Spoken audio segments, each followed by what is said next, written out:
പ്രിയ പ്രേക്ഷകർക്ക് സീരിയൽ ന്യൂസിലേക്ക് സ്വാഗതം. കൂടുതൽ സീരിയൽ ന്യൂസുകൾ അതിവേഗം ലഭിക്കുന്നതിന് ഈ ചാനൽ മറക്കാതെ സബ്സ്ക്രൈബ് ചെയ്യുക. ബെൽ ഐക്കൺ ക്ലിക്ക് ചെയ്യാൻ മറക്കരുത്. Do like, share and subscribe. ലാവണ്യയുമായുള്ള വിവാഹം മുന്നിലേക്ക് കൊണ്ടുപോവുകയാണ് അശ്വിൻ.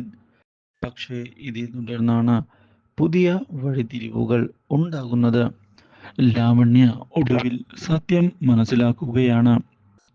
ഒരിക്കലും താൻ അശ്വിൻ്റെ മനസ്സിലുണ്ടായിരുന്നില്ല എന്നുള്ള സത്യം അറിഞ്ഞതിനെ തുടർന്ന് ഞെട്ടിപ്പോയിരിക്കുകയാണ് ലാവണ്യ. ഇതോടെ മാനസികമായി ലാവണ്യ തകർന്ന് പോവുകയും ചെയ്യുന്നു.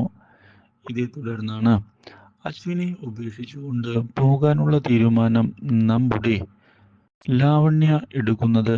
മാത്രവുമല്ല, ശ്രുതിയെ ചെന്ന് കാണുന്ന ലാവണ്യ തനിക്ക് ചെയ്തു തന്ന ഉപകാരങ്ങൾക്കെല്ലാം നന്ദിയുണ്ട് എന്ന് പറയുകയും ശ്രുതി ഉണ്ടായിരുന്നില്ല എങ്കിൽ അശ്വിൻ്റെ വീട്ടുകാരുടെ സ്നേഹം തനിക്ക് പിടിച്ചുപറ്റാൻ സാധിക്കുമായിരുന്നില്ല എന്ന് അറിയിക്കുകയും ചെയ്തിരിക്കുകയാണ്.